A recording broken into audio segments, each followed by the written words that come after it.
Hello అండి, welcome back to my channel. ఇవాళ ఈ వీడియోలో మేము రీసెంట్గా హైదరాబాద్ నుంచి అరుణాచల్ ప్రదేశ్ ట్రావెల్ అయ్యామండి. సో వయా ఫ్లైట్ అయ్యేప్పటికీ ఎలా ఉంది కండిషన్స్, సేఫా కాదా అనేది మొత్తం ఈ వీడియోలో షేర్ చేస్తానండి. సో మేము హైదరాబాద్ నుంచి బయలుదేరాం కదా, కూకట్పల్లి నుంచి ఎయిర్పోర్ట్కి మామూలుగా 1.5 hours to 2 hours పెట్టేది కదండి. ఇప్పుడైతే జస్ట్ మేము హాఫ్ అన్ అవర్లో రీచ్ అయిపోయాం. అసలు ట్రాఫిక్ కానీ ఏమీ కానీ లేదు, అంత ఖాళీగా ఉంది. A city that never sleeps అనేలా ఉన్న Hyderabad, a city is almost sleeping now అనే స్టేజ్కి వచ్చేసింది. చూసారంటే హాఫ్ అన్ అవర్లో కూకట్పల్లి నుంచి ఎయిర్పోర్ట్కి రావడం అనేది ఇదే ఫస్ట్ టైం మేమైతే. సో ఇంకా ఎయిర్పోర్ట్కి వెళ్ళాక సిచ్యువేషన్స్ ఎలా ఉన్నాయనేది ముందు ముందు చూడండి మీరు.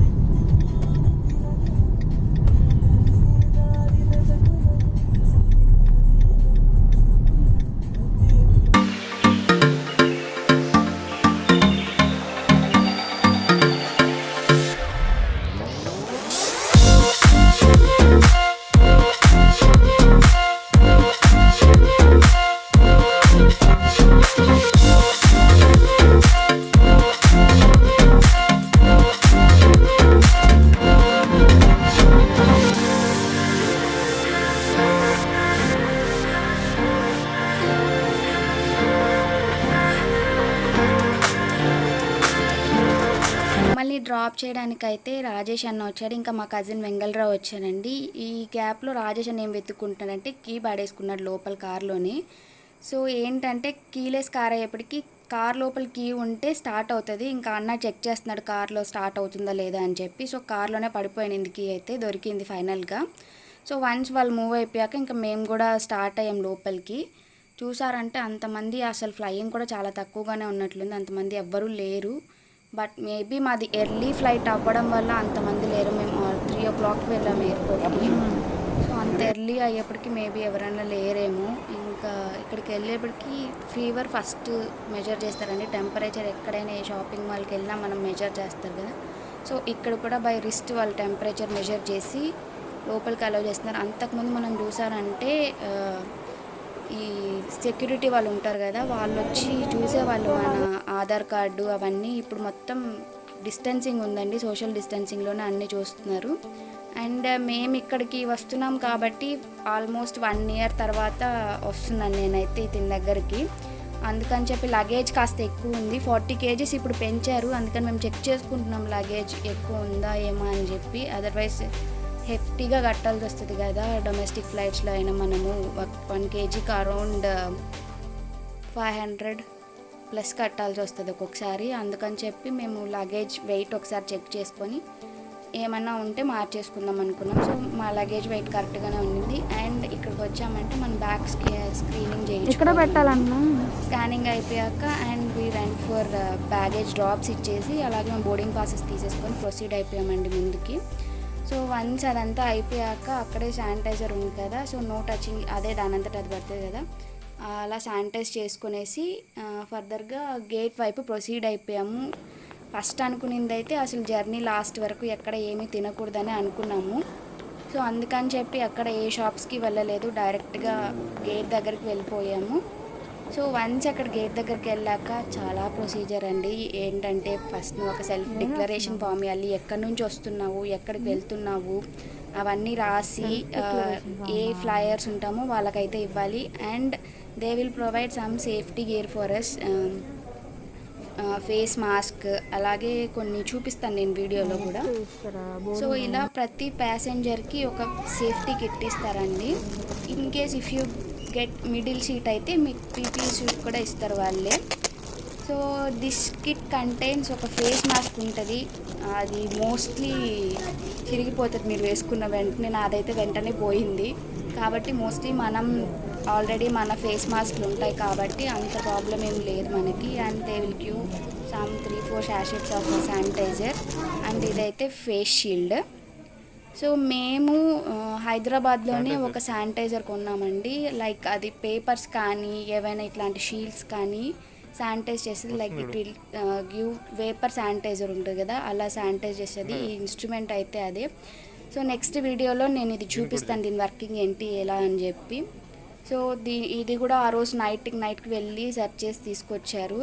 సో ఇదైతే చాలా యూస్ఫుల్ అయిందండి. ఏమైనా డాక్యుమెంట్స్ పట్టుకోవాలన్నా, అలా ఇలాంటి ఫేస్ షీల్డ్స్ ఏమైనా శానిటైజ్ చేసుకోవాలన్నా ఇదైతే మాకు చాలా ఉపయోగపడింది. అండ్ దీని తర్వాత అయితే మాకు అందరూ వచ్చారు కాబట్టి ఎర్లీగానే బోర్డింగ్ అయిపోయింది. అండ్ బస్సు చూసారంటే ఎంత శానిటైజ్ అంటే వర్షం లోపల జరిగినట్లు అంత శానిటైజ్ ఉంది బస్ లోపల. చూసారంటే అదంతా వర్షం నీళ్ళు కాదు, కింద ఉన్నదంతా శానిటైజరే, అంత శానిటైజ్ చేశారు బస్సుని అయితే. సో ఇక్కడ నుంచి ఇంకా బస్లో ఎక్కేసాక వన్స్ ముందు చూసారంటే మోస్ట్లీ 2 బస్సెస్ వెళ్ళామండి ప్యాసింజర్స్ని తీసుకొని ఎయిర్ క్రాఫ్ట్ వరకు. ఇప్పుడు ఆల్మోస్ట్ 3-4 వెళ్తున్నాయి, ఆల్మోస్ట్ సోషల్ డిస్టెన్సింగ్ ఇన్ బస్లో కూడా. సో ఇదైతే మా ఎయిర్ క్రాఫ్ట్. అంతకుముందు మోస్ట్లీ చూసారంటే ఓన్లీ 1 గేట్ నుంచి అలో చేసేవాళ్ళండి. ఓన్లీ ఇంటర్నేషనల్ ఫ్లైట్స్కి మాత్రం 2 గేట్స్ పెట్టారు. రేర్ సీట్ వాళ్ళని రేర్లో, అలాగే ముందు ఫ్రంట్ వాళ్ళని ఫ్రంట్లోనే ఎక్కించేవాళ్ళు ఇంటర్నేషనల్ అయితే. డొమెస్టిక్ మోస్ట్లీ ఒక్కటే ఉంటుంది carrier. But because of covid ఇప్పుడైతే అన్ని ఫ్లైట్స్లో 2 ఉన్నాయండి క్యారియర్స్. ఫ్రంట్ 15 సీట్స్ వాళ్ళని ఫ్రంట్ నుంచే వెళ్ళనిస్తున్నారు, బ్యాక్ వాళ్ళని బ్యాక్ నుంచి పంపిస్తున్నారు.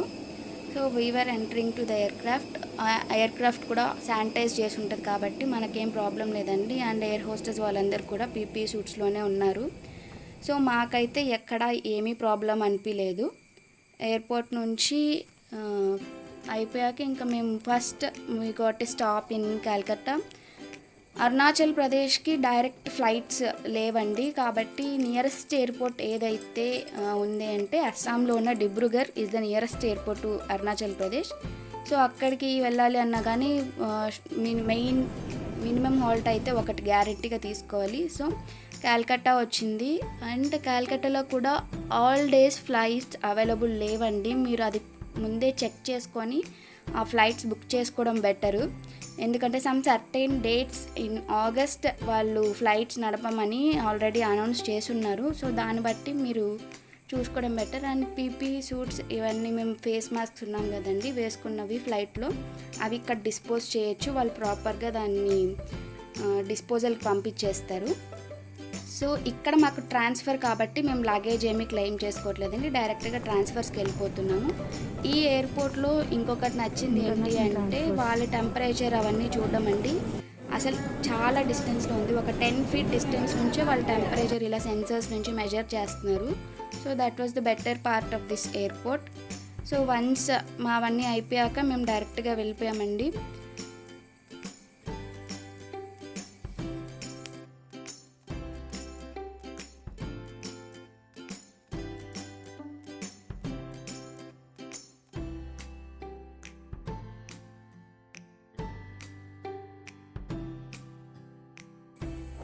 అండ్ అనదర్ విషయం ఏంటంటే ఇప్పుడు చూసారంటే మీరు సీట్స్కి నాట్ ఫర్ యూజ్ అని మిడిల్ సీట్స్ చూసారా, అన్ని ఎయిర్పోర్ట్స్లో 3-seated చైర్స్ ఏమన్నా ఉన్నా అలా middle seat not for use అండి, మనం కూర్చోడానికి లేదు సోషల్ డిస్టెన్సింగ్ అని. ఇంకా మేము ఫుడ్డీస్ అని తెలుసు కదా, ఎంత కంట్రోల్ చేసుకున్నా 3 hours లేవర్ ఎప్పటికీ మేము కంట్రోల్ చేసుకోలేక ఇంకా చాయ్ అని coffee and we got some breakfast cum brunch తీసేసుకున్నాం అక్కడే. సో అదైతే చాలా బాగుండిందండి food part. And this was the announcement for the next flight. They were telling it was completely sanitised, all the protective measures మనం ఏం తీసుకోవాలి passengers అనేవి చెప్తున్నారు. So there I'm collecting another protective kit from airline people. So middle seat అయ్యేప్పటికీ మళ్ళీ we got another PP kit. So this time I was wearing early అనిల్కి middle seat వచ్చింది కాబట్టి he got PP suit. Meanwhile అసలు ఎయిర్పోర్ట్లో ఒక air craft రాగానే ఏమేమి జరుగుతాయని చూసారంటే ఇది మోస్ట్లీ తెలుసుంటుంది వెళ్ళిన వాళ్ళందరికీ. సో ఇన్ కేస్ ఎవరైనా వెళ్ళని వాళ్ళు చూస్తున్న పని అయితే ఎయిర్ క్రాఫ్ట్ వచ్చిందంటే మీకు రైట్ సైడ్ కనిపించేది క్యాబిన్ అండి. అక్కడ నుంచి ప్యాసెంజర్స్ వెళ్తున్నారు కదా, so they enter in to the airport through that air bin. And ఇటు సైడ్ చూసారంటే ఒక తాజ్ అని ఒక చిన్న వెహికల్ లాగా కనిపిస్తుంది కదా, అక్కడ నుంచి స్నాక్స్ అలాంటివి ఏమైనా కాక్పిట్కి పంపిస్తారు. అండ్ ఆ చిన్న ట్రాలీస్ అయితే లగేజ్ బ్యాగ్స్ అండి, మన లగేజ్ కార్గో పిట్ నుంచి డైరెక్ట్గా తీసుకెళ్ళిపోతారు. So this was mini operation which goes when an aircraft comes to airport. And ఇంకొకసారి నాకు ఎప్పుడైనా వీలు కుదిరితే నేను మొత్తం రికార్డ్ చేస్తాను. So here that protective kit ఇలా ఉంటుందండి. పీపీ సూట్ అయితే it will be up to your knee length. So this was good, we felt it was quite good. మంచి ప్రొటెక్టివ్ మెజరే. మనం తీసుకెళ్ళకపోయినా కానీ మిడిల్ ప్యాసెంజర్ వచ్చినప్పుడు వాళ్ళు ఇవ్వడం అనేది that was a good thought from the airline people. So again you will get a fresh safety passenger kit for each flight. So మనకు ప్రతి ఫ్లైట్కి ఇలా సపరేట్గా వస్తుంది. ఇక్కడ మాకు తెలియలేదు ఏంటంటే అక్కడ అంత విజిబిలిటీ లేదు కదా, మాస్క్ పైన ఒక చిన్న షీల్డ్ లాగా ఉంటుందండి. ఆ ప్లాస్టిక్ కవర్ని ఓపెన్ చేయాలి. 99% ప్యాసెంజర్స్ ఎవ్వరికీ అది తెలియలేదు, అది రిమూవ్ చేసుకోవాలని చెప్పి. లాస్ట్లో ఎవరో ఒకరు ఓపెన్ చేస్తుంటే చూసి అప్పుడు మేము రిమూవ్ చేసుకుంటే నీట్గా కనిపించింది. So we don't know that దాని మీద ఒక స్టిక్ ఉంటుంది, దాన్ని రిమూవ్ చేసుకోవాలి అని చెప్పి. సో నెక్స్ట్ ఫ్లైట్ అయితే ఎక్కేసి మేము వచ్చేసాము. So Assam airport is Dibrugarh అండి. డిబ్రూగర్ రీచ్ అయ్యాము. We collected our luggage which was properly sanitized. So ఇక్కడ నుంచి అనిల్ ఉన్న ప్లేస్కి ట్రావెల్ చేయాలంటే it takes almost 10 hours again. So maybe we will be travelling the next day. And how was the situation outside the airport అనేది ఒక 2-3 minutesలో చూపిస్తాను మీకు. So once ఇవి చిన్న ఎయిర్పోర్ట్స్ కదండి, మనం ఓవర్ ఫెసిలిటీస్ ఎక్స్పెక్ట్ చేయకూడదు ఇక్కడ.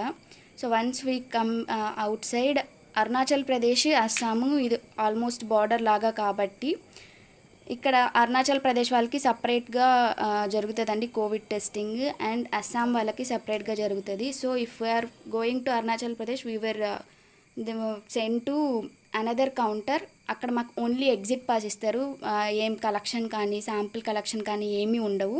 సో ఇక్కడ ఓన్లీ ఎగ్జిట్ పాస్ మాత్రం ఇస్తారు అరుణాచల్ ప్రదేశ్ ట్రావెల్ అయ్యే వాళ్ళకి.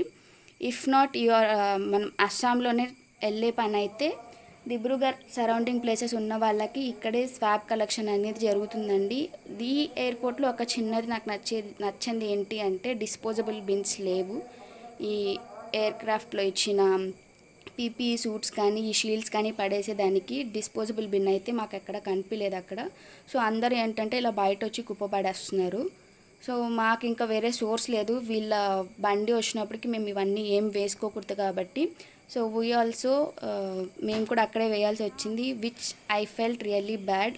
మనం స్వచ్ఛ భారత్ అని చేసినప్పుడు అలా చేయడం నాకు ఏం నచ్చలేదు. So but we have to follow some protocols కాబట్టి we left all those things there. And this is for Assam people వాళ్ళకి ఇక్కడ ఇలా స్వాబ్ కలెక్షన్ కౌంటర్స్ ఉన్నాయి. we also got our covid test అండి. సో అవి అన్నీ నేను నెక్స్ట్ వీడియోలో అప్లోడ్ చేస్తాను.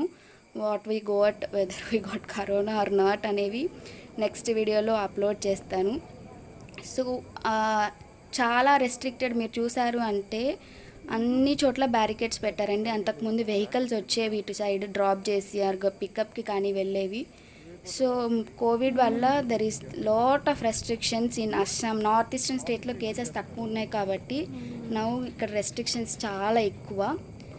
సో వన్స్ ఇక్కడికి వచ్చాక అసలు ఇంత ఐ అబ్జర్వ్డ్ డ్రాస్టిక్ చేంజ్ ఈ సేఫ్టీ మెజర్స్లో. అవన్నీ నేను నెక్స్ట్ వీడియోలో అప్లోడ్ చేస్తానండి. ఓకే ఫ్రెండ్స్, నెక్స్ట్ వీడియోతో మళ్ళీ కలుద్దాం. Bye bye.